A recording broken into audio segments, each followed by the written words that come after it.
ఈ రోజున దావీదు ఆయన ప్రార్థన చేస్తూ నా కన్నీళ్ల చేత నా పడక కొట్టుకొని పోవచ్చున్నది, నేను ఎంతో మరి ప్రతి రాత్రి కూడా నా కన్నీళ్లు విడుస్తున్నాను, విచారము చేత నా కన్నులు గుంటలు పడిపోతున్నాయి, నాకు బాధ కలిగించు వారి చేత అవి చివికి ఉన్నాయి. ఇలా ఆయన మాట్లాడుతూ ఆయన ఒక మాట అంటాడు 8వ వచనంలో, యెహోవా నా రోదన ధ్వని విని ఉన్నాడు.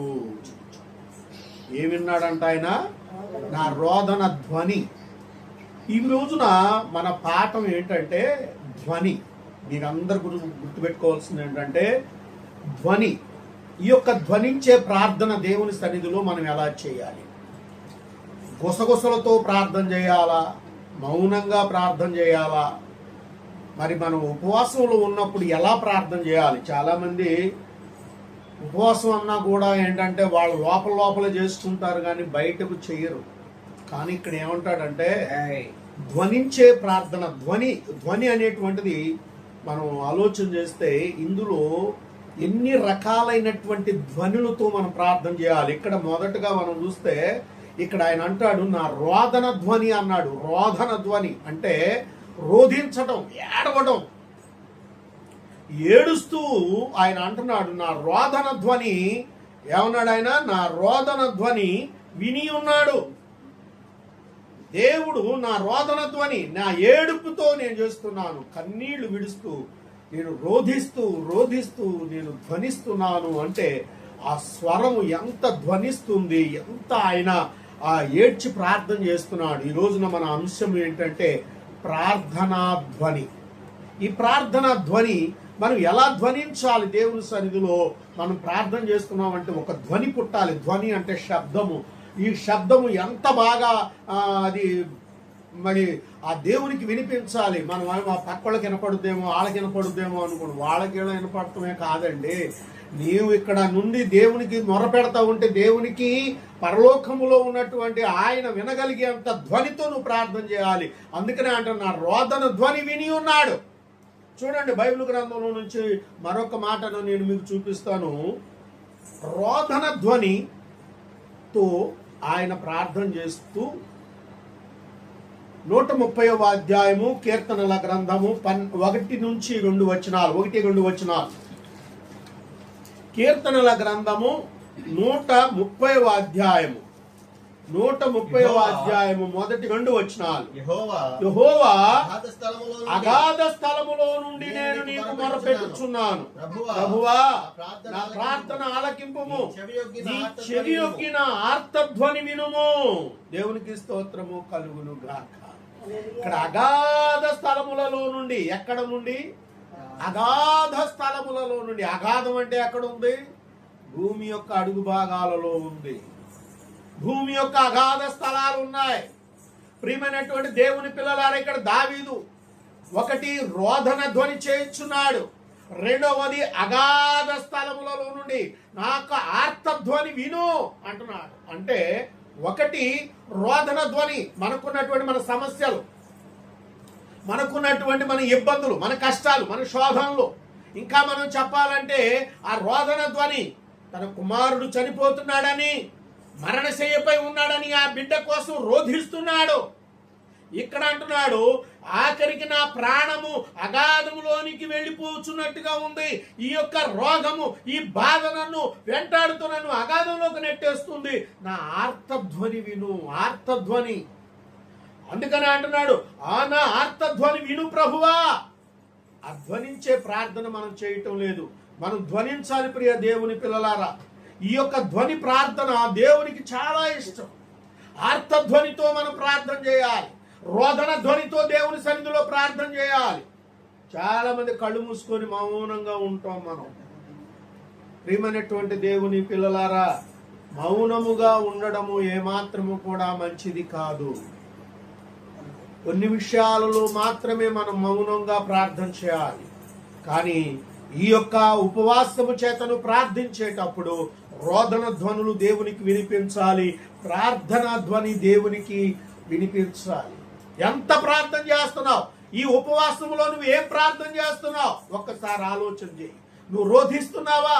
నువ్వు ఆర్తధ్వని దేవునికి వినిపిస్తున్నావా? మొదటిది తన కుమారుని కొరకై రోధిస్తున్నాడు ఆయన. రెండవది ఆఖరికి తన ప్రాణం మీదకి వచ్చినప్పుడు ఆర్తధ్వనితో ప్రార్థన చేస్తున్నాడు. ఆర్తధ్వని అనగా దుఃఖముతో కూడినటువంటి ఆ ప్రార్థన ఆ దేవునికి వినిపిస్తూ ఉన్నాడు. దేవుని పిల్లలారా, అందుకని ఆయన ప్రార్థన చేస్తూ ఒక మాట అంటాడు. కీర్తన గ్రంథము 109వ అధ్యాయము 24వ వచనములో నుండి మనం చూసినట్లయితే ఇక్కడ ఒక మాటను దేవుడు మాట్లాడుతున్నాడు. ఆ దేవుని పిల్లలారా, పౌలు గారు మరి దావీదు ఆయన అంటున్నాడు, ఉపవాసము చేత ఏమంటున్నాడు ఇక్కడ? ఉపవాసము చేత నా మోకాళ్ళు బలహీనమైపోయినాయి. ఆర్తధ్వని ఎక్కడి నుంచి వస్తుంది చూడండి. ఆ మోకాళ్ళు వేసి ప్రార్థన చేస్తున్నప్పుడు ఆ మోకాళ్ళు బలహీనమైపోతున్నాయి. శరీరము ఆటోమేటిక్ గా ఆయన మాట వినడం లేదు. అది శరీరము ఆయన స్వాధీనం తప్పుతుంది. ఆర్తధ్వని, ప్రభువా ఇంకా నువ్వు ఎంతకాలం నాకు దూరంగా ఉంటావు? ఆర్తిస్తున్నాడు. ఆర్తధ్వని దేవునికి వినిపిస్తున్నాడు. ఉపవాసము చేత నా మోకాళ్ళు బలహీనమాయను, నా శరీరము పుష్టి తగ్గి చిక్కిపోయాను. శరీరం కూడా ఏమైపోతుందంట? పుష్టి తగ్గి చిక్కిపోతుంది. ఈరోజు చాలా మంది ప్రార్థన చేస్తున్నారు, చాలా మంది ఉపవాసం ఉంటున్నారు, కనీసం వాళ్ళ ముఖంలో వికారం అనేది కనిపించటం లేదు. వాళ్ళ ముఖంలో మరి ఆ యొక్క దేవుని యొక్క తేజస్సు కనిపించటం లేదు. వారి యొక్క శరీరము పుష్టి తగ్గిపోవడం లేదు. మరి ఎలా ఉంటున్నారు అని అంటే, శుభ్రంగా 2 పూట్ల తింటున్నారు, 3 పూట్ల తింటున్నారు, తిని ఉపవాసం చేస్తున్నాం అంటున్నారు. దేవునికి స్తోత్రం కలుగును గాక. ప్రియమైన దేవుని పిల్లలారా, అదేమనంటే కొంతమంది అంటున్నారు, అయ్యా దేవుడు ఉపవాసం అంటే ఆ రోజుల్లో చేశారు కానీ ఇప్పుడు చేయమంటున్నాడా? దేవునికి మనకు కావలసింది ఏంటంటే మనం నిజమైన యథార్థమైన భక్తి కావాలి అన్నాడు. యథార్థమైనటువంటి భక్తి, ఒక్క పూట తిండి కోసం ఏసావు తన జ్యేష్ఠత్వాన్ని అమ్ముకున్నట్టుగా ఒక్క పూట నువ్వు తినకుండా ఉంటే నువ్వు చచ్చిపోవు. కానీ ఇక్కడ మనం చేసేది ఏంటంటే ఆ పూట గడిస్తే చాలు అనుకుంటే తిండికే నువ్వు ఎంపర్లాడుతూ ఉన్నావు. ఆ తిండి మీదనే గోలంతా ఉంటుంది. కానీ ఈయన అంటున్నాడు, నేను ఉపవాసము చేత నా మోకాళ్ళు బలహీనమైపోయినాయి, నా యొక్క శరీరం పుష్టి తగ్గి ఏమైపోయిందంట? పుష్టి తగ్గి చిక్కిపోయింది. పుష్టి తగ్గిపోయింది, చిక్కిపోయాను. ఆయన చేస్తున్నటువంటి ఆ ప్రార్థన మనము ఆలోచించాలి. ప్రియ దేవుని పిల్లలారా, ఉపవాసము చేత నీ మోకాళ్ళు బలహీనమవుతున్నాయా? నువ్వు మోకరించలేకపోతున్నావు. చాలా మంది ఈ రోజున మనం చూస్తే మంచాల మీద పడుకొని ప్రార్థన చేసేవాళ్ళు ఉన్నారు. ప్రియ దేవుని పిల్లలారా, ఇది ఏమాత్రం కూడా ఉపయోగకరమైంది కాదు. అందుకనే ఇది మొదటిది. ఏం చెప్పాను? ఇది మొదటి ధ్వని. రెండవ ధ్వని కీర్తనల గ్రంథము 86వ అధ్యాయము. కీర్తనల గ్రంథము 86వ అధ్యాయము 6వ వచనములో నుండి ఆయన మరొక మాట మాట్లాడుతున్నాడు. యెహోవా నా ప్రార్థనకు చెవియొగ్గుము, నా మనవుల ధ్వని ఆలకింపుము. దేవునికి స్తోత్రము కలుగును గాక. హల్లెలూయా. మనవుల ధ్వని, ఆర్తధ్వనికి మనవుల ధ్వనికి తేడా ఉంది. ఈ మనవుల ధ్వని ఎక్కడ చేయాలి? దేవుని సన్నిధిలో నీకు వచ్చిన తర్వాత సమాజంతో కూడుకున్నప్పుడు నీ మనవులన్నీ దేవునికి వినిపిస్తూ ఉండాలి. మనవుల ధ్వని, ఆర్తధ్వని నీ యొక్క కడుపులో నుంచి ఆ దుఃఖం పొంగి పొర్లి నీ గుండె మంట బయటికి రావడం ఆర్తధ్వని. మనవుల ధ్వని వరుసగా దేవునికి నీ యొక్క మనవులను దేవునికి తెలియజెప్పడమే. ఒక్కొక్కటిగా క్లారిటీగా అంట.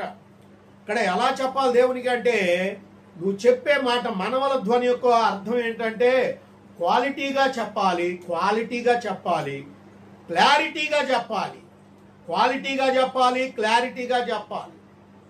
ఈ మనవల ధ్వని దేవునికి చక్కగా వివరించాలి. అందుకని ఇక్కడ మనం చూస్తే 5వ అధ్యాయంలో ఒక మాట అంటాడు. కీర్తన గ్రంథము 5వ అధ్యాయంలో ప్రియ దేవుని పిల్లలారా, ఇక్కడ ఒక మాట ఏమంటున్నాడు అని అంటే, 5వ అధ్యాయం చూడండి. ఇక్కడ మాట అంటున్నాడు 3వ వచనములో, 5వ అధ్యాయం 3వ వచనం, యెహోవా ఉదయమున నా కంఠస్వరము నీకు వినబడును, ఉదయమున నా ప్రార్థన నీ సన్నిధిని సిద్ధము చేసి కాచి ఉందును. సిద్ధం చేసుకొని కూర్చోవాలంట దేవుని సన్నిధిలో మనం ప్రార్థన చేసేటప్పుడు. సిద్ధపడి ఆ మనవుల ధ్వనుని దేవునికి అలా ఇవ్వాలి. ఎప్పుడు చేసే ప్రార్థన ఇది? ఉదయకాలము నీవు దేవుని యొక్క సన్నిధిలో, లేక నీవు ఉదయకాలము దేవునికి నీ ప్రార్థనను ఆ విధముగా నువ్వు వినిపించాలి. ప్రియ దేవుని పిల్లలారా, నీ యొక్క ప్రార్థన దేవుని సన్నిధిని సిద్ధం చేసి కాచుకొని ఉండాలి. ఎంత నువ్వు ప్రార్థన చేస్తే దేవుడు అంతగా నిన్ను ఆశీర్వదిస్తాడు. నీ మనవులను దేవుడు వినడానికి ఇష్టపడుతూ ఉన్నాడు. దేవునికి స్తోత్రము కలుగును గాక. నీ మనవుల ధ్వని దేవునికి వినపడాలి. చూడండి, మరొక మాట చూపిస్తాను ఇక్కడ. 142వ అధ్యాయము, 142వ అధ్యాయము మొదటి 2 వచనాలు. నేను ఎలుగెత్తి యెహోవాకు మొరలిడుచున్నాను, ఎలుగెత్తి యెహోవాను బతిమాలు కొనుచున్నాను, బహు వినయముగా ఆయన సన్నిధిని నేను మొరపెట్టుచున్నాను.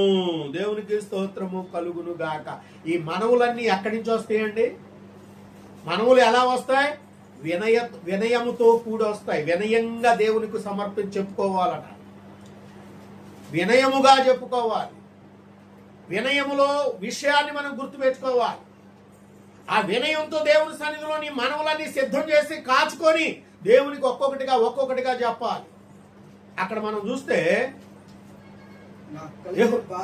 యేసు ప్రభు ఒక మాట చెబుతున్నాడు. ఏమంటున్నాడు అని అంటే, ఒక సుంకరి ప్రార్థన చేస్తున్నాడు. ప్రభువా, నీ వైపు కన్నులెత్తుటకైనను నాకు శక్తి చాలట్లేదు ప్రభువా, అయ్యా నాకు అర్హత లేదు అని దేవుని దగ్గర వినయంగా ప్రార్థన చేస్తున్నాడు.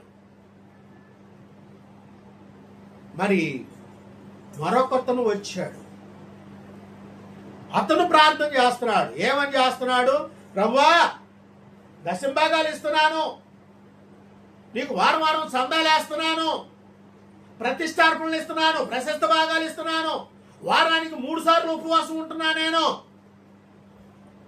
ఇదిగో మరి నీ ఆజ్ఞానుసారంగా జీవిస్తున్నాను, ఇదిగో ఈ సుంకర్లాగా నేను ఉన్ననందుకు నీకు వందనాలయ్యా అన్నాడు. దేవునికి స్తోత్రం కలుగునుగాక. అంటే అది వినయముతో కూడిన ప్రార్థన, ఇది గర్వముతో కూడిన ప్రార్థన. నాకు అన్నీ తెలుసు, మాకు అన్నీ తెలుసు, నీ హృదయంలో నువ్వు అనుకుంటున్నావు నాకు అన్నీ తెలుసు అని గర్వముతో దేవుని సన్నిధిలో ప్రార్థన చేయకూడదు. అందుకనే వినయముతో ప్రార్థన చేయాలి. ఓ ప్రియమైనటువంటి దేవుని పిల్లలారా, వినయపూర్వకమైన ప్రార్థన దేవునికి ఇష్టముగా ఉంటుంది. అలాంటి వినయము కలిగినటువంటి ఆ యొక్క ధ్వనితో కూడిన ప్రార్థన మౌనంగా చేయకూడదు. స్వరమెత్తి ప్రార్థన చేయాలి, ధ్వనించాలి ప్రార్థన. దేవునికి స్తోత్రము కలుగునుగాక. హల్లెలూయా. ఇది ఎక్కడ చేయాలి? ఉదయకాలమునే దేవుని సన్నిధిలో వరుస పెట్టి చెప్పుకుంటా వెళ్ళాలి. నువ్వు ఒకవేళ నీకు మందిరం దగ్గరే ఉంటే ఆ మందిరంలోకి వెళ్ళి నీ మనవులు చెప్పుకోవాలి. ఒకవేళ నువ్వు ఇంట్లోనే ఉంటే నీ మనవులు, నీకు దేవుని స్థలం ఉంటది, ఆ స్థలంలో నీ మనవులన్నీ దేవునికి వరుస పెట్టి చెప్పుకుంటా ఉండాలి. ఇదే దేవుడు మనతో మాట్లాడుతున్నది. తర్వాత 3వ చెప్తాను చూడండి. కీర్తన గ్రంథము 89వ అధ్యాయం, కీర్తనల గ్రంథము 89వ అధ్యాయం 14వ వచనములో నుండి మనం చూద్దాం. ప్రియ దేవుని పిల్లలారా, నీతి న్యాయములు ఏమంట? నీతి న్యాయాలు దేవుని యొక్క సింహాసనమునకు ఆధారాలంట. అంటే నీ నీతి నీ న్యాయం మీదే దేవుని యొక్క సింహాసనానికి ఆధారంగా ఉంటుంది. 2, కృపా సత్యములు నీ సన్నిధాన వర్తనులు. అంటే కృపా సత్యాలు దేవుని సన్నిధాన వర్తనులుగా ఉంటున్నాయి. 3, శృంగధ్వనుల నెలుగు ప్రజలు ధన్యులు. ఏమన్నాడు ఇక్కడ? శృంగధ్వనుల నెరుగు ప్రజలు ధన్యులు, యెహోవా నీ ముఖ కాంతిని చూచి వారు నడుచుకొనుచున్నారు. దేవునికి స్తోత్రము కలుగును గాక. శృంగధ్వనులు ఎక్కడైనా పడతాయి మనకి? శృంగధ్వనులు ఎక్కడైనా పడతాయి? శృంగము అంటే అర్థం ఏంటి? కొమ్ము. నేను నిన్ను అడగలేదుగా, నీ వైపు చూస్తే నిన్ను అడిగిన.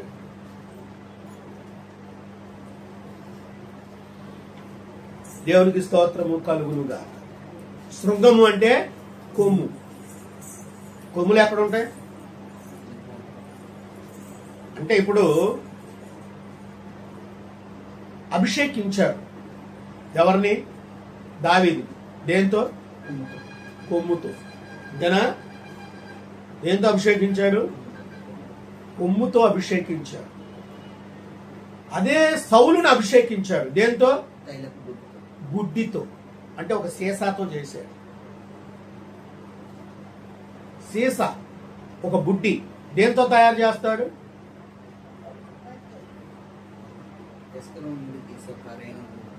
ఇసక రేణువులలో పుట్టినటువంటి గ్లాసు.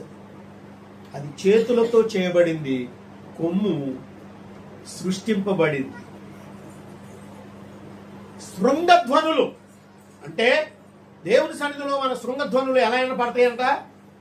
నీ తల పైకెత్తి దేవునికి శృంగధ్వనులు వినపడుతూ ఉండాలి. ఇంకా మనం ద్వితీయోపదేశ కాండంలోకి వెళ్తే అంటాడు ఆయన, ద్వితీయోపదేశ కాండంలో మాట్లాడుతూ అంటాడు, దేవుని సన్నిధిలో కొమ్ము బోర ఎత్తి మీరు ఊదండి అన్నాడు. అక్కడ చూడండి, ద్వితీయోపదేశ కాండము 4వ అధ్యాయం 9వ వచనంలో చూస్తే ఆయన ఒక మాట అంటాడు.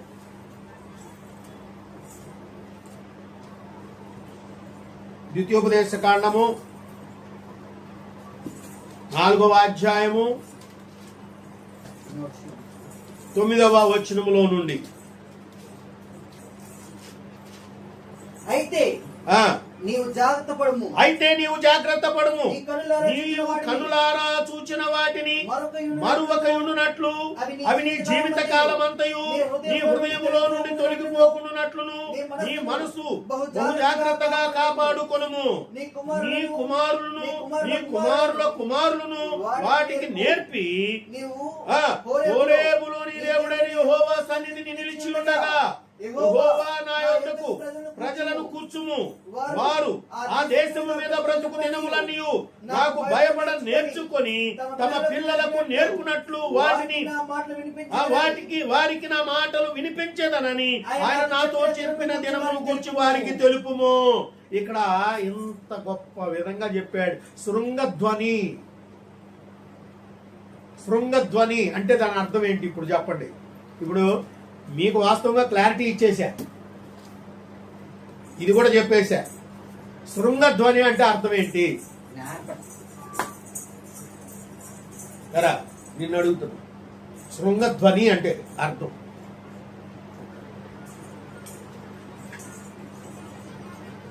ఏమాయ్? నిన్నే నిద్ర వస్తుందా? వెనక సైడ్ కూర్చో. ఏమాయ్, శృంగధ్వని అంటే ఏంటి?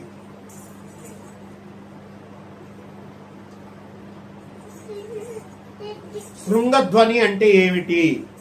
ఇక్కడ మనం చూసినట్లయితే శృంగధ్వని అనగా సాక్ష్యము. శృంగధ్వని అంటే అర్థం ఏంటి? ఎప్పుడు చెప్పాలంటే ఇది దేవుని యొక్క సంఘములో ప్రతి వారు నిలబడి చెప్పే సాక్ష్యం. ఇది ఏం సాక్ష్యం?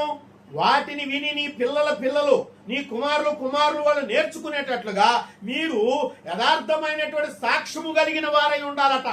నీ సాక్ష్యము నీ పిల్లలు విని వాటిని ఖచ్చితముగా నేర్చుకొని దేవుని మహిమపరచగలిగినటువంటి కార్యం జరుగుద్దట. అవే శృంగధ్వనులు. దేవుని సన్నిధిలో సాక్ష్యం చెప్పాలి. అందుకనే సంవత్సరం నాడు ఏం చేస్తామంటే ప్రతి చర్చిలో కూడా మీ సాక్ష్యాలు చెప్పండి. ఈ సంవత్సరం అంతా దేవుడు ఏం చేశాడో సాక్ష్యాలు చెప్తున్నప్పుడు అప్పుడు ఎవరెవరు వెళ్ళాలి? అప్పుడు చర్చికి ఎవరెవరు వెళ్ళాలి? నీ కుటుంబంతో సహా వెళ్ళాలి. ఎవరెవరు వెళ్ళాలి? నీ కుటుంబంతో సహా వెళ్ళాలి. నీ పిల్లలతో కలిపి వెళ్ళాలి. ప్రతి వారు ఆ యొక్క సాక్ష్యాన్ని వినాలి. దేవునికి స్తోత్రము కలుగును గాక. ఒంటరిగా వెళ్ళకూడదు. అవే శృంగధ్వనులు అంటే. ఆ శృంగధ్వనులు బోర ఊదటం మొదలు పెట్టిన తర్వాత అది ప్రజలందరికీ తెలుసుద్దంట. అది పబ్లిక్ లో చెప్పేటువంటిది సాక్ష్యం. సాక్ష్యం అనేక మందికి మార్పు తెచ్చుంది. సాక్ష్యం అనేక మందిని దేవుని సన్నిధికి నడిపిస్తుంది. అందుకనే శృంగధ్వనుల నెరుగు ప్రజలు ఉన్నారు అన్నాడు ఆయన. దేవునికి స్తోత్రము. ధన్యులు అంటే ఆ సాక్ష్యాలు విన్న ప్రజలు ధన్యులట. అది ఇక్కడ చెప్పినటువంటి మాట. ఆ సాక్ష్యం కూడా ఏదో పక్కన కూర్చొని ఒక ఒక కథ చెప్పినట్టుగా నువ్వు చెప్పకూడదు. ఆ స్టోరీ ఎలా చెప్పాలి? నువ్వు పబ్లిక్ గా చెప్పాలి. దేవునికి స్తోత్రము కలుగును గాక. అందుకనే శృంగధ్వనుల నెరుగు ప్రజలు ధన్యులు. ఆ ప్రజల కోసం, అనేకుల మార్పు కోసం నీ సాక్ష్యం బలమైన సాక్ష్యంగా ఉండాలి. అదే దేవుడి రోజున మనతో మాట్లాడుతున్నాడు. ప్రియ దేవుని పిల్లలారా, దేవునికి స్తోత్రము కలుగును గాక. హల్లెలూయా. 4వ మాట చెప్తాను చూడండి. కీర్తన గ్రంథము 71వ అధ్యాయం. కీర్తనల గ్రంథము 71వ అధ్యాయం. కీర్తనల గ్రంథము 71వ అధ్యాయము 23వ వచనములో నుండి, నేను నిన్ను కీర్తించినప్పుడు నా పెదవులను నీవు విమోచించిన నా ప్రాణమును నిన్ను గూర్చి ఉత్సాహధ్వని చేయును. దేవునికి స్తోత్రము కలుగునుగా. ఇదేంటిదండి? ఇదేంటిది? ఉత్సాహ ధ్వని. ఉత్సాహ ధ్వనికి అర్థం, ఉత్సాహ ధ్వనికి అర్థము, ఉత్సాహ ధ్వనికి అర్థము సంతోషముతో నా దేవుని సన్నిధిలో నేను గానము చేసేదను అన్నాడు ఆయన. ఎక్కడ చేస్తామంట మనము? సంతోషముతో నా దేవుని సన్నిధిలో గానము చేసేదను. ఉత్సాహ ధ్వని అది. ఉత్సాహంతో నువ్వు దేవుని సన్నిధిలో పాటలు పాడాలి. చాలా మంది పాటలు పాడటానికి మౌనంగా ఉంటారు. చప్పట్లు కూడా ఇలా దేవుని చప్పట్లు కొట్టంటారా బాబు అంటే వాళ్ళు ఇలా అరిసెలు ఒత్తుతా ఉంటారు. దేవునికి స్తోత్రం కలుగునుగా. అరిసెలు ఒత్తుతారు, గారెలు ఒత్తుతారు. అక్కడ ఆ శబ్దం కూడా రాదు బయటికి. ప్రియమైన దేవుని పిల్లలారా, నీ హృదయము ఉల్లాసముతోను ఉత్సాహముతోను నింపబడినప్పుడు నీవు దేవుని సన్నిధిలో ఉత్సాహముతో నీ యొక్క మాటలు, ఆ ఉత్సాహ గానములతో దేవుని ఏమన్నాడు ఆయన? ఉత్సాహ ధ్వని చేయాలట. అందరూ సంతోషంగా దేవునికి స్తోత్రం చెప్పాలి. అందరూ దేవుని యొక్క సంతోషంతో మనం అందరం కూడా పాటలు పాడుతూ దేవుని మహిమపరచాలి. అది కదా దేవుడు మనతో మాట్లాడుతున్నాడు. దేవునికి స్తోత్రము కలుగును గాక. అందుకని చూడండి, బైబిల్ గ్రంథంలో మరొక మాట చూపిస్తాను. యెషయా గ్రంథము 63వ అధ్యాయం. యెషయా గ్రంథము, ప్రియ దేవుని పిల్లలారా, యెషయా గ్రంథము 63వ అధ్యాయం 7వ వచనములో నుండి, యెహోవా మనకు చేసిన వాటన్నిటిని బట్టి యెహోవా కృపాతిశయమును, యెహోవా స్తోత్రములను గానము చేతుము. ఏం చేయాలంట? గానము చేతుము. దేవుని సన్నిధిలోకి వెళ్ళినప్పుడు సాక్ష్యం చెప్పాలి. దేవుని సన్నిధిలో ఉన్నప్పుడు ఏం చేయాలంట? మనము పాటలు పాడాలి. ఏమేం పాడాలి? ఒకటి, మన జీవితాన్ని గురించి, మన జీవితంలో దేవుడు మనకి ఏమేమి మేలు చేశాడో వాటిని కూడా ఏం చేయాలంట? వాటిలో పొందిక చేయాలట. రెండవది, దేవుని స్తోత్రార్హ క్రియలను కూడా మనము అందులో పొందిక చేసి పాటలు పాడాలంట. దేవునికి స్తోత్రము కలుగును గాక. హల్లెలూయా. పాటలు అంటే మన జీవితం అందులో లేకుండా నువ్వు పాట రాస్తున్నావు అని అంటే ఎవరి జీవితాన్ని గురించో లేకపోతే దేని గురించో నువ్వు పాటలు రాయడం కాదు. పాటలు మన జీవితానికి అనుగుణంగా మన జీవితంలో జరిగిన కొన్ని విషయాలను నువ్వు అందులో నువ్వు పొందిక చేయాలి. దేవుని స్తోత్రార్హ క్రియలను దానికి మనము వాటిని కూడా కలపాలి. ఆ రెండు మిక్సింగ్ చేసి పాడితేనే అది పాట. అదే దేవుడు మెచ్చుకుంటాడు. దేవునికి స్తోత్రము కలుగును గాక. హల్లెలూయా. ఆ గానము చేయాలట మనం. దేవునికి స్తోత్ర. ప్రార్థనలో మొదటిది మనం చూసినప్పుడు అది ఏంటన్నమాట? అది రోదన ధ్వని, అర్థధ్వని. రెండవది మనం చూసినప్పుడు ఏమన్నాడు? మనవుల ధ్వని. ఒక్కొక్కటిగా దేవునికి మనం చెప్పుకుంటూ ఉండాలి. మూడవదిగా మనం చూసినప్పుడు శృంగధ్వనులు, అనగా సాక్ష్యం చెప్పాలి. నాలుగవదిగా మనం చూసినప్పుడు ఉత్సాహధ్వని, గానము చేయాలి. దేవునికి స్తోత్ర. నోరు మూసుకొని చేయాలా? నోరు తెరిచి చేయాలా? నోరు తెరిచి చేయాలా? స్వరం ఎత్తి చేయాలా? కానీ మనం స్వరం ఎత్తటానికి మనం సిగ్గుపడతాం. స్వరం ఎత్తటానికి మనం భయపడతాం. స్వరం ఎత్తటానికి మనకు అదొక రకమైనటువంటి ఒక ఫీలింగ్. కొంతమందికి అసలు స్వరం చాలా మంది ఏమండి మీరు చర్చికి వెళ్తున్నారా అంటే ఆ చర్చికి వెళ్ళే వాళ్ళు కూడా కొంతమంది బైబుల్ బ్యాగుల్లోనో లేకపోతే చీర వాళ్ళు ఆ స్త్రీలు అయితేనేమో బయట చెంగుల్లోనో దాచిపెట్టుకొని ఆ గుడికి వెళ్ళి మెలకుండా వస్తూ ఉంటారు. చాలా మందిని చూస్తూ ఉన్నాను నేను. వాళ్ళు ఏమిటిది అని అంటే, నువ్వు దేవునికి బాహాటముగా నేను దేవుని బిడ్డను అని చెప్పుకోలేనటువంటి దుస్థితిలో నువ్వు కనబడుతున్నావు ప్రియ దేవుని పిల్లల. కొంతమంది హైందవులు అలా చేశారు, భర్త మారలేదు అంటే భార్య చేసింది, అంటే భార్య మారలేదు భర్త చేశాడు అంటే దానికి ఒక విలువ ఉన్నది. కానీ ఈ రోజున మనం ఏం చేస్తున్నాము అని అంటే, నిజముగా నువ్వు క్రైస్తవుడు అయి ఉండి దేవుని మేలును నువ్వు పొందుకున్నవాడు అయి ఉండి దేవుడిచ్చినటువంటి ఆశీర్వాదములకు నువ్వు పాత్రుడుగా నిలబడ్డవాడు అయి ఉండి వాటిని అనుభవిస్తున్నటువంటి వాడు అయి ఉండి నువ్వేం చేస్తున్నావంటే, ఉద్యోగ గర్వాన్ని బట్టి డబ్బు మదాన్ని బట్టి నువ్వు దేవుని యొక్క నామమును నీవు బాహటముగా చెప్పలేక మౌనముగా నీకు నీవే లోపల ఆ బైబిల్ చదువుకుంటున్నాను, ప్రార్థన చేసుకుంటున్నాను అని దేవునికి నువ్వేదో ఘనకార్యం జరిగించినట్లుగా చేస్తున్నావే గాని నువ్వు బాహాటముగా చెప్పుటలేదు ప్రియ దేవుని పిల్లలారా. అందుకనే దేవుని యొక్క శాపము, అది నీకు ఇచ్చినటువంటి ఆశీర్వాదాలను నువ్వు అనుభవిస్తావు ఓకే, కానీ నీ పిల్లలు దానిని అనుభవించలేరు. ఎందుకంటే అంతకు తగినటువంటి దేవుని యొక్క ప్రతిఫలం అనగా నీ యొక్క క్రియలకు తగిన ఫలాన్ని నీ పిల్లలు పొందుకుంటారు. వాళ్ళు శాపగ్రస్తులు అవుతారని మీ అందరికి కూడా నేను ప్రభు పేరట తెలియజేస్తున్నాను దేవుని పిల్లలారా. అందుకని అంటున్నాడు శృంగధ్వనులు, తర్వాత ఇక్కడ అంటాడు ఉత్సాహధ్వని, ఉత్సాహంతో గంతులు వేస్తూ దేవుడు స్తుతించాలి. నమ్ముకొని గట్టిగా ప్రార్థన, దేవానికి స్తోత్రం స్తోత్రం అంటా ఉంటే పక్కడు ఏమన్నా అనుకుంటాడేమని నువ్వు బిడియపడుతున్నావే, ఇది తప్పు.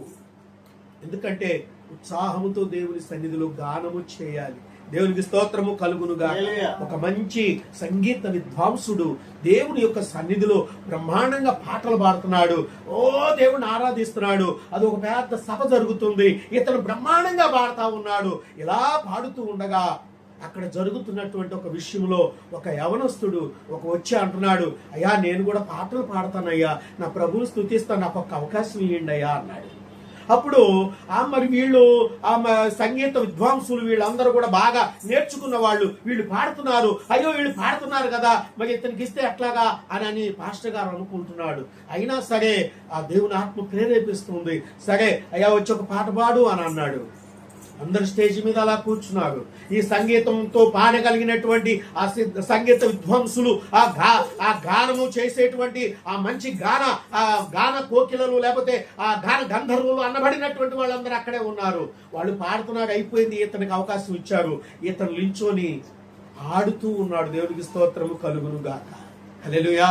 ఇతను పాడుతూ ఉన్నాడు. అక్కడ ఉన్నటువంటి ఆ యొక్క వ్యక్తి, ఇంత మేము అద్భుతంగా పాటలు పాడితే ఇంత పనికిమాలినోని తీసుకొచ్చి స్టేజి ఎక్కించారు, ఏంటి పాట, సంగీతానికి లయ లేదు, లయబద్ధత లేదు, ఏమాత్రము కూడా అందులో తాళం లేదు, ఇలా పాడుతున్నాడేంటి అని చెప్పి అతను కూర్చున్నటువంటి ఆ విద్వాంసుడు ఆ మనసు వేదనతో అలాగే కళ్ళు మూసుకుని పోయాడు. అక్కడ ఉన్నటువంటి పాస్టర్ గారు కూడా అవకాశం ఇచ్చాడు కదా, ఆయన కూడా కళ్ళు మూసుకున్నాడు. ఆటోమేటిక్ గా ఆ స్టేజ్ మీద ఉన్నటువంటి వాళ్ళందరి కళ్ళు మూతబడిపోయినాయి. సంగీతం కొట్టేటువంటి వాళ్ళు కూడా ఆటోమేటిక్ గా ఆ సంగీతం అది లయ కుదరట్లేదు అనుకొని అలా కొట్టుకుంటా అలా కొడతానే ఉన్నారు, కానీ వాళ్ళు కూడా కళ్ళు మూసుకుండిపోయారు. ఇక్కడ ఒక అద్భుతం జరుగుతుంది ప్రియ దేవుని పిల్లలారా. అందరినీ దేవుడు దర్శిస్తున్నాడు. ఇప్పుడు అందరికి ఒక అద్భుతమైనటువంటి ఆ యొక్క బ్రహ్మాండమైన ఒక సభ కనబడుతుంది. ఆ యొక్క సభలో దేవుడు అక్కడ కూర్చొని ఉన్నాడు. అక్కడ ఉన్నటువంటి దేవదూతలు పాటలు పాడుతూ ఉన్నారు. అక్కడ బ్రహ్మాండమైనటువంటి గాన ప్రతిగానముల చేత సంగీత విద్వాంసులు అక్కడ బ్రహ్మాండంగా వాయిద్యాలు వాయిస్తా ఉన్నారు. కానీ అక్కడ ఒక పాట వినపడుతుంది.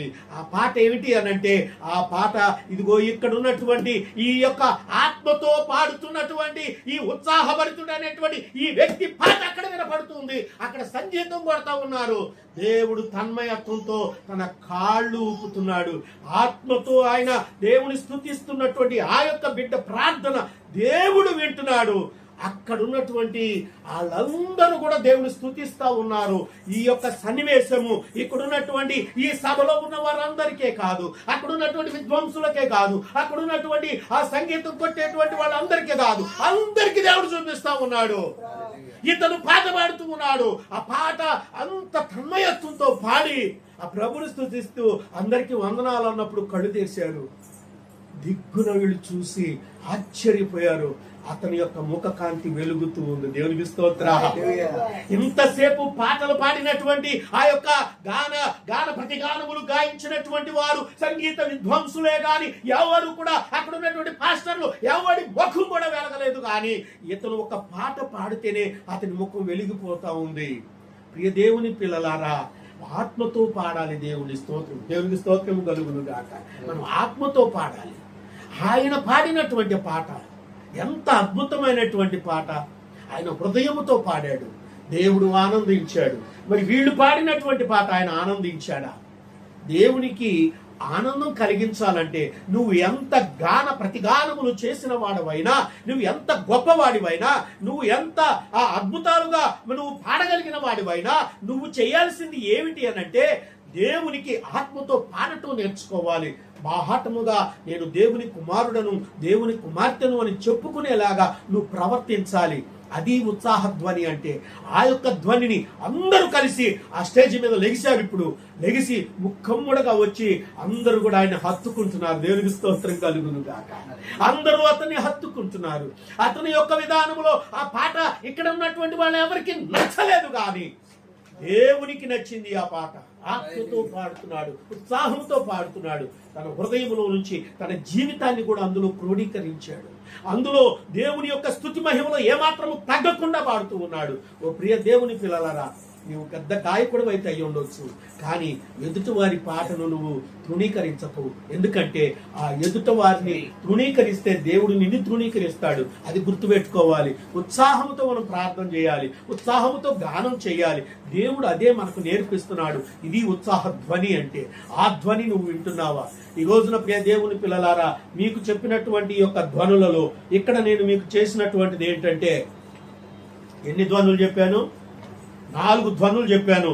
చూడండి, ఆ ధ్వనుల్లో మరొక మాట చూపిస్తాను. ఎంతమంది దానికి ఆనందపడ్డారు ఆ పాటకి మనం చూద్దాం. 100వ కీర్తన చూడండి ప్రియ దేవుని పిల్లలారా, మొదటి నుంచి 100వ కీర్తన మొదటి నుంచి చూద్దాం ఒక్కసారి. సమస్త దేశములారా యెహోవాకు ఉత్సాహధ్వని చేయుడి. దేవునికి స్తోత్రం చెప్పండి. ఇక్కడ హల్లెలూయా ఏమన్నాడు? ఇక్కడ సమస్త దేశములారా.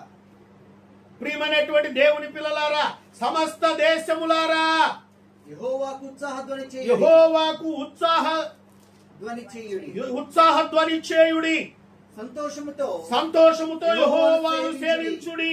ఉత్సాహగానము చేయించు ఆయన సన్నిధికి రండి. ఆగండి, ఇక్కడ ఒక మాట చెప్తాను. దేవుని సన్నిధికి ఎలా వెళ్ళాలంట? మనము దేవుని సన్నిధికి ఎలా చెప్పాలి? ఎలా వెళ్ళాలి? బైబిల్ దాచుకొని వెళ్ళడం కాదు. అమ్మ మేము క్రిస్టియన్ అంటే వాళ్ళు మమ్మల్ని తక్కువ చూస్తారేమో అని నువ్వు అనుకో అవసరంలా. క్రైస్తవుడు అంటేనే దేవుని కుమారుడు అని అర్థం. ఆయన రాజులకు రాజు అయి ఉన్నాడు. ఆ రాజకుమారులు మీరు, ఆ రాజకుమార్తెలు మీరు. ఎవరికి నువ్వు భయపడవలసినటువంటి పని లేదు. ఉత్సాహంతో దేవుని సన్నిధికి వెళ్ళాలి మనం. ఓ ప్రియ దేవుని పిల్లలారా, నువ్వు ఉత్సాహంతో దేవుని సన్నిధికి వెళ్ళలేకపోతున్నావు అంటున్నాడు. సమస్త దేశములారా యెహోవాకు ఉత్సాహధ్వని చేయండి. అందరూ, ఇందులో మనకు ప్రెసిడెంట్ అని, లేకపోతే ప్రధానమంత్రులను, మంత్రులను, లేకపోతే రాజులను, రాజ్యాధినేతలను ఏమీ లేదు. అందరూ కూడా దేవుని సన్నిధిలో సమానమే. అక్కడ పాట పాడినటువంటి ఆ వ్యక్తి ఎలాంటి వాడు? ఒక అనామకుడు. అతనికి ఇందులో ఏమీ తెలియదు, కానీ అతను హృదయంతో పాడాడు. అది దేవునికి ఇష్టమైంది. ఈ రోజు నువ్వేం చేస్తున్నావు? అన్ని నేర్చుకొని కూడా దాచుకొని వెళ్తున్నావు. నువ్వు ఒకవేళ దశంభాగాలు ఇచ్చినా, ఒకవేళ నువ్వు కానుకలు వేసినా, నువ్వు ధారాళంగా ఖర్చు పెట్టినా, దేవుని సన్నిధికి ఏమాత్రము కూడా నీవు ఆయనను సంతోష పెట్టలేవు ప్రియ దేవుని పిల్లలారా. ఎందుకంటే రుణం తీర్చుకుంటున్నావేమో నువ్వు. ఎందుకంటే దేవునికి ఇచ్చినటువంటి ఉద్యోగాన్ని బట్టి, దేవునికి ఇచ్చిన ఆస్తిని బట్టి రుణం తీర్చుకుంటున్నావేమో, కాస్త కోస్త ప్రజలకు ఇస్తున్నావేమో, కానీ దేవుని రుణాన్ని మాత్రం నువ్వు తీర్చుకోలేవు. దేవుని యొక్క రాజ్యానికి వారసుడవు కాలేవు. అది నీ పిల్లలకు నువ్వు మిగిల్చి వెళుతున్నటువంటి ఆ శాపవచనాలే గాని అది ఆశీర్వచనములు మాత్రము కావు. ఓ ప్రియ దేవుని పిల్లలారా, ఇది మీరు గుర్తుపెట్టుకొని దేవుని యొక్క సన్నిధిలో నేను ఎలా ఉన్నాను, ఏ విధంగా నేను ప్రార్థన చేస్తున్నాను, ఈ ధ్వనులు మనం జాగ్రత్తగా ఒక్కొక్కటిగా మనం వినండి. దేవుని పిల్లలారా, దేవుని చిత్తం అయితే రేపు వారం కూడా ఇవే ధ్వనులను గురించి నేను మీకు తెలియజేస్తాను. మీరు ఏమాత్రం కూడా మీరు ఆ వాక్యాన్ని మిస్ అవ్వద్దు. దేవుడు మీకోసం, మా కోసం, మనందరి కోసం, ఈ యొక్క సృష్టి యావత్తు కోసం ఆయన ఒక్కసారే బలియాగమై మనందరినీ రక్షించిన దేవుడు. దేవుని యొక్క రాకడ సమీపముగా ఉన్నది. మనమందరము కూడా ఆయన బిడ్డలుగా ముందుకు కొనసాగుతూ ముందుకెళదాం. దేవుడు తన పరిశుద్ధ వాక్యమును తన వినికిడిలో దీవించి ఆశీర్వదించి నడిపించును గాక. ఆమేన్. మన మధ్యలో ఉన్నటువంటి పాస్టర్ గారు మనల్ని ప్రార్థనలో నడిపిస్తారు. దేవునికి స్తోత్ర. మీ అందరికీ వందనాలు చెల్లిస్తున్నాం.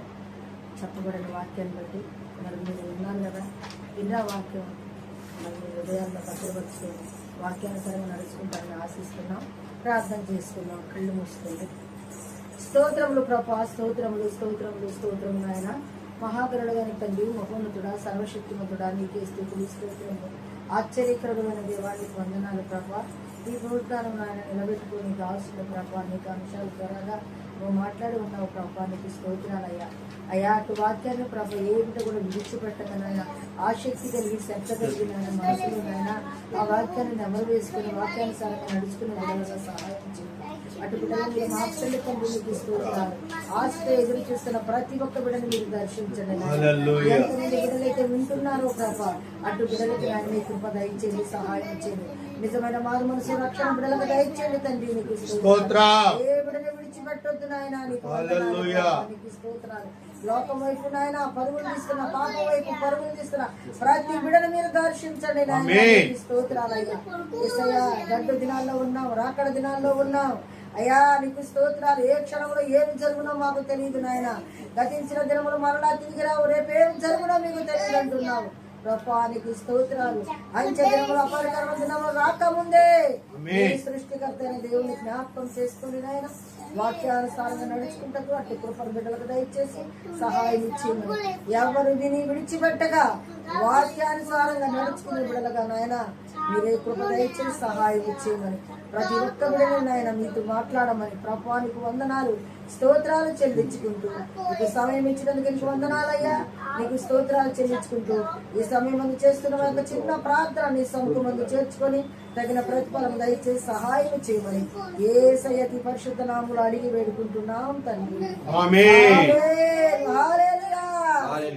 తండ్రి అయిన దేవుని దీవెన, కుమారుడైనటువంటి యేసుక్రీస్తు వారి కృప, పరిశుద్ధాత్మ దేవుని సన్నిధి సహవాసము కూడి వచ్చిన బిడ్డలకును, భూలోకములోని సకల పరిశుద్ధులకును, చేరి వచ్చిన వారికి, కూడి వచ్చిన వారికి, సంఘానికి, మరి ముఖ్యముగా ఈ శబ్దాంతరము ద్వారా వినుచున్న ప్రతి బిడ్డకును, అలాగే ఈ యొక్క దృశ్య శ్రావణ యంత్రము ద్వారా వినుచున్నటువంటి ప్రతి కుమారుడు, ప్రతి కుమార్తెకును, యూట్యూబ్లోను, ఫేస్బుక్లోను, ట్విట్టర్లోను ప్రభువా అనేక స్థలాలలో నుంచి అనేక రకాలుగా వింటున్నటువంటి టీవీల్లో వింటున్న ప్రతి బిడ్డను కూడా మీకు ఈ యొక్క దీవెనలన్నిటిని కూడా వారందరికీ కలిగి ముందుకు నడిపించును గాక. ఆమేన్. యేసు రక్తమే జయం, శిలువ రక్తమే జయం. ప్రభు క్రీస్తు యేసు నామమునకు సంపూర్ణ విజయం కలుగును గాక. ఆమేన్. ఆమేన్. ఆమేన్. అందరికీ వందనాలు.